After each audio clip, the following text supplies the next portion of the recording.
শেখ হাসিনা একজন মহিষী মহিলা, একজন অসম সাহসী নেত্রী, একজন দূরদৃষ্টি সম্পন্ন রাষ্ট্রনায়ক। শেখ হাসিনাকে নিয়ে দীর্ঘদিন ছিল কড়া সমালোচনা, সেই নেত্রীকেই এবার প্রকাশ্যে প্রশংসা করলেন তিনি। রাজনীতির এই অপ্রত্যাশিত মোড় আসলে কি ইঙ্গিত দিচ্ছে দেশের ভবিষ্যৎ নিয়ে? আমি আপনাদের এই সন্তান, আমি দীর্ঘকাল এই এলাকায় রাজনীতি করছি এবং আপনাদের প্রত্যেকটা নির্বাচনে আমি অংশ নিয়েছি। এখন আমার বয়স প্রায় 80-র কাছাকাছি। এটা নতুন একটা তত্ত্ব, নতুন একটা ন্যারেটিভ এদেশে আনার একটা চেষ্টা করা হলো আর কি।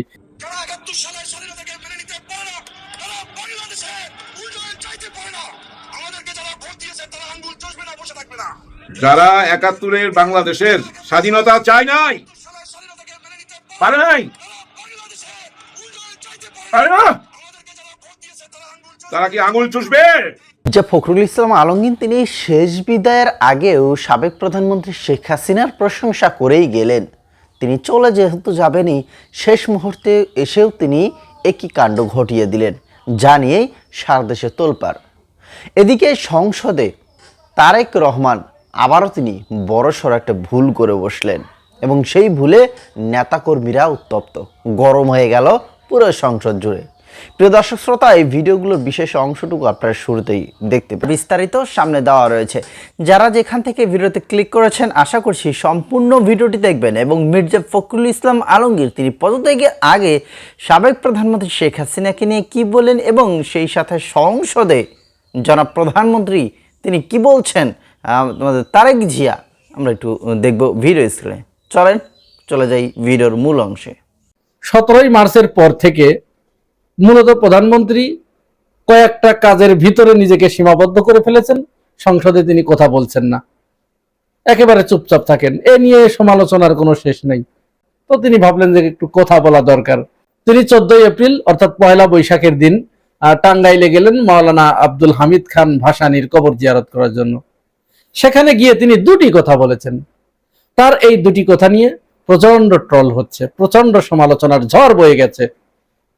এবং মজার ব্যাপার হচ্ছে, এই কথাটা তিনি এমন সময় বললেন যখন মুসাদ্দেক ইবনে মুহাম্মদ তিনি তার কাছে কেউ একজন জিজ্ঞাসা করছে বাংলার 12 মাসের নাম, তিনি সেটি ঠিকঠাক মতো বলতে পারেন নাই। এইটা নিয়ে বিএনপির নেতাকর্মীরা সোশ্যাল মিডিয়ায় প্রচন্ড ট্রল করে তাকে একেবারে শেষ করে দিচ্ছে। ঠিক সেই মুহূর্তেই এই অস্ত্রটা বিরোধী পক্ষের হাতে চলে এলো। সেখানে প্রধানমন্ত্রী তার বক্তব্য দিতে গিয়ে তিনি বললেন যে মাওলানা আব্দুল হামিদ খান ভাসানী 1979 সালে শহীদ প্রেসিডেন্ট জিয়াউর রহমানের হাতে ধানের শীষ তুলে দিয়ে বলেছিলেন, এই ধানের শীষ তোমার হাতেই মানায়, আজ থেকে এটি তোমার, এই জাতীয় আর কি। তার বক্তব্যটা একটু শুনিয়ে আসুন আমরা আগে। সেজন্যই যখন 1979 সালে নির্বাচনের সময় আসলো, সেই সময় মাওলানা ভাসানী শহীদ রাষ্ট্রপতি জিয়াউর রহমানকে বলেন, তোমার হাতে আমি ধানের শীষ তুলে দিলাম। শুনছেন, তিনি পরিষ্কার করে বলছেন 1979 সালে। অথচ বাস্তবতাটা কি? বাস্তবতাটা হচ্ছে শহীদ প্রেসিডেন্ট জিয়াউর রহমানের শাসনামল মাওলানা আব্দুল হামিদ খান ভাসানী মাত্র 1 বছর পেয়েছিলেন। কিভাবে? 1975 সালের 7 নভেম্বর সিপাহী জনতার বিপ্লবের মাধ্যমে শহীদ প্রেসিডেন্ট জিয়াউর রহমান রাষ্ট্র ক্ষমতায় অধিষ্ঠিত হন। তারিখটা ভালো করে মনে রাখবেন, 1975 সালের 7 নভেম্বরে জিয়াউর রহমান ক্ষমতায় অধিষ্ঠিত হন। আর মাওলানা আব্দুল হামিদ খান ভাসানী মারা যান 1976 সালের 17 নভেম্বর। তাহলে কয়দিন? 1 বছর কয়েকদিন। 75 সালের 7 নভেম্বর আর মাওলানা আব্দুল হামিদ খান ভাসানী মারা যান 76 সালের 17 নভেম্বর। তাহলে 1 বছরের কয়েকদিন বেশি তিনি জিয়াউর রহমানের সাহচর্য পেয়েছিলেন বা সময়কালটা পেয়েছিলেন। আর বিএনপি দলটি প্রতিষ্ঠিত হয় 1979 সালে। তাহলে তারেক রহমান এখানে যে তথ্যটি দিলেন, 1979 সালে মাওলানা আব্দুল হামিদ খান ভাসানী শহীদ জিয়ার হাতে তার ধানের শীষ প্রতীকটি তুলে দিলেন। এইটা আবার কেন বললেন? এটার একটা ইতিহাস আছে। এটা হচ্ছে মাওলানা আব্দুল হামিদ খান ভাসানী যে রাজনৈতিক দলটি গঠন করেছিলেন, এই দলের প্রতীক ছিল ধানের শীষ। তো পরে তিনি জিয়াউর রহমানের হাতে দিয়ে গেলেন। যাই হোক, এটি মানে শুধু ভুল নয়, এটি মারাত্মক ভুল। কারণ জীবিত যদি থাকতো ব্যক্তিটা, তাহলে হয়তো এখানে যে কোনো ভাবে টেনে টুনে পোজানো যেত।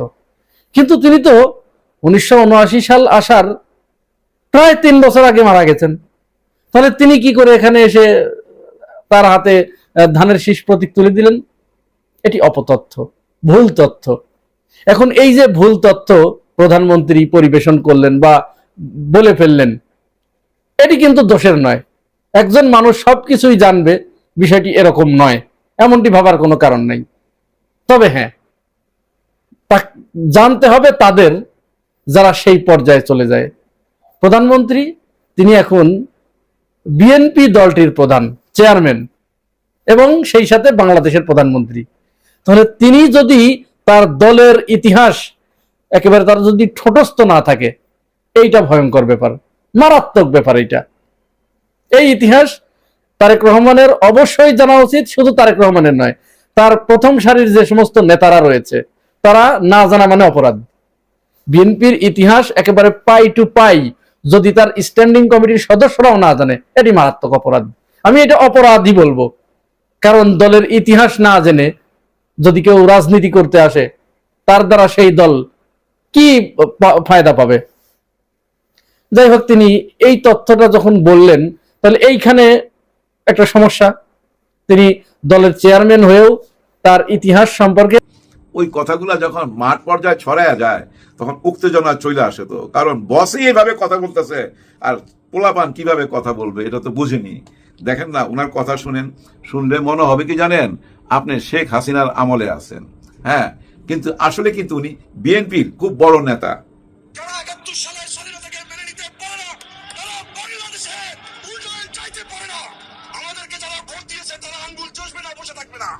যারা 71-এর বাংলাদেশের স্বাধীনতা চায় নাই, পারে নাই, পারে না, তারা কি আঙ্গুল চুষবে?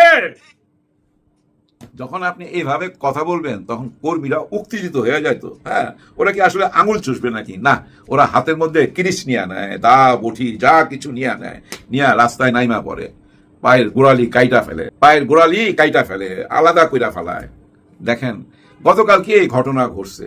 আবার যে ঘটাইছে সে আইসা এখন বলতেছে অনলাইনে, না না, ওইটা তো আমার না, ওই কিরিশটা আমি রাস্তায় কুড়ায় পাইছি, ওইটা শিবির ফালাইয়া গেছিল, ওইটা আমি নিয়ে থানায় যাচ্ছিলাম জমা দিতে, তখনই সাংবাদিকরা আমার ছবি তুইলা ভাইরাল কইরা দিছে।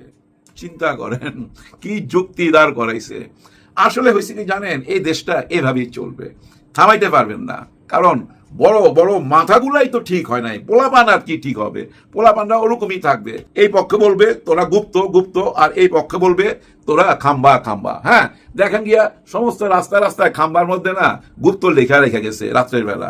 খাম্বার মধ্যে যদি গুপ্ত লেখা থাকে কেমন দেখায়? আর খাম্বা কথাটা তো এখন বুঝে নিত ভাই, কাউকে বললে খেপা উচিত, কারণ এটার সাথে বিরাট বড় একটা কলঙ্ক জড়িত, সেটা সামনে চলে আসে। আর গুপ্তরা যে কেন বলে এটা আপনারা জানেন। এই কথাটা আমাদের মাননীয় প্রধানমন্ত্রী প্রথম মুখ দিয়ে আনছিল, ওই যে লন্ডন থেকে আইসা 300 ফিটে যে ভাষণটা দিছিল, ওইখানেই কিন্তু উনি গুপ্ত কথাটা বলছিল। এরপরে ধীরে ধীরে এটা ছড়ায় গেছে। কিন্তু আমি বলি কি জানেন, গুপ্ত কথাটা বিএনপির মধ্যে একটা আতঙ্ক সৃষ্টি করছে। হ্যাঁ, বিএনপির ভিতরে এই গুপ্ত কথাটা আতঙ্ক সৃষ্টি করছে। কিভাবে জানেন? অনেকেই আছে বিএনপির মধ্যে ভাই, তারা অনেক কিছু মাইনা নিতে পারতেছে না, প্রতিবাদ করতে চায়। যেমন জুলাই সনদ নিয়া, এই গণভোট নিয়া মুখ খুলতে চায়, মুখ খুলতে পারে না কেন? মুখটা খুললেই বলবে এই যে গুপ্ত এই জামাতের আমাদের মধ্যে ঢুকে গেছে, এই লোক গুপ্ত। ওই গুপ্ত কথাটা এখন বিএনপির ভিতরে আতঙ্ক সৃষ্টি করছে। তো ভাই, নাইলে এতদিন পরে কেন ওই গুপ্তের পিছনে আসবে? চিটাগাঙে কি ঘটছে, ওইখানে দেওয়ালে কিছু লেখা ছিল, ওর নিচে যায় কাইটা কুইটা গুপ্ত লেখা দিছে, ওইটা নিয়ে এখন গন্ডগোল এমন পর্যায়ে চলে গেছে, একজনের জীবন নিয়ে টানাটানি, তার পায়ের গোড়ালি পর্যন্ত ফালাইয়া দিছে। চিন্তা করেন কতটা নিষ্ঠুর হইতে পারে। অথচ কি সুন্দর একটা পরিবেশ তৈরি করছিল। ভাই ব্রাদার, আপনারা নিজেরা বুকে হাত দিয়া বলেন, সাদিক কাইয়ুম এবং তার গ্রুপ চেষ্টা কইরা একটা পর্যায় কিন্তু আনছিল এই শিক্ষাঙ্গনে এতটা নোংরামি আমরা দেখি নাই। কিন্তু মিছিল বাইরেছে, এদিকটা ছাত্র দলের মিছিল আইতাছে, এদিক থেকে ছাত্র শিবিরের মিছিল আইতাছে, দুইটা মিছিল ক্রস হইতাছে। কোনো মারামারি দেখছেন? কোনো মারামারি দেখি নাই। আর এখন দা বটি কুড়াল নিয়ে নাইমা গেছে, এটা কোনো কথা? শিক্ষাঙ্গনে এরা কারা? এদের চেহারা দেখেন, চেহারা দেখলে আপনার ছাত্র মনে হয়। অনেককেই ভাই হোস্টেলের মধ্যে জায়গা দেওয়া হয়েছে, ছাত্র আবাসে অনেককেই রুম দেওয়া হয়েছে, কিন্তু তারা কারা? ছাত্র আবাসে অনেককেই নতুন করে আবার ঢুকানো হয়েছে। 2007-8 এদের লেখাপড়া শেষ, এরা বিয়া শাদী করে বউ বাচ্চা নিয়ে আসে, এখন এরা কেন এই হোস্টেলে এসে উঠবে? কি কারণে? যুবদল কিভাবে ছাত্র দল হয়ে যায় বুঝি না। আর এরকম ভাই আদু ভাইদের দেখলে মনে হয় ওনারা এখন লেখাপড়া করে না, নিশ্চয়ই না। আসলে ওনাদেরকে আবার ঢুকানোর কারণ কি জানেন? এই শিক্ষা অঙ্গন দখল করতে হবে। 5টা বিশ্ববিদ্যালয়ের ফলাফল তো ওনাদের মাথার মধ্যে আছে। বাংলাদেশের সব জায়গায় তো দখল করছে, দলীয়করণ করছে, নিজেদের লোক বসায় দিছে সব জায়গায়। এমনকি শিক্ষাঙ্গনও ভাই বড় বড় পদগুলা সব নিজের দলের লোক বসায় দিছে। কিন্তু তারপরও এই শিক্ষাঙ্গন তো নিজের দখলে আসলো না। নিজের দখলে আনতে গেলে আশা করছি ভিডিওটা শুরু থেকে শেষ পর্যন্ত দেখেছেন এবং এই ভিডিও সম্পর্কে কোনো মতামত থাকলে লিখবেন আমাদের কমেন্ট বক্সে এবং ভিডিওটা ব্যাপক পরিমাণে শেয়ার করবেন। মির্জা ফখরুল ইসলাম আলমগীর তার আসলেই বয়স হয়ে গেছে, তিনি মনে হয় না রাজনীতি করতে পারবেন। তবে একটা কথা আছে, সেই কথা হচ্ছে মির্জা ফখরুল ইসলাম আলমগীর তিনি যে পদে আছেন এখন, সে পদ কি তার হিসাবে বর্তমানে ছোট হয়ে গেছে? তিনি যে পদে আছেন তার পদ কি এখন ছোট হয়ে গেছে? তিনি কি অন্য কোনো পদে পদোন্নীত হতে চান? এই প্রশ্নটা কিন্তু থেকেই যায়। তো দেখা যাক তিনি আসলে একবারে অবসর নেন নাকি এই পদ থেকে তিনি অন্য কোনো পদে চলে যান, সেটাও দেখার বিষয়। নাকি আবার তিনি রাষ্ট্রপতি চুপ্পু সাহেবকে সরিয়ে সেইখানে বসে যান।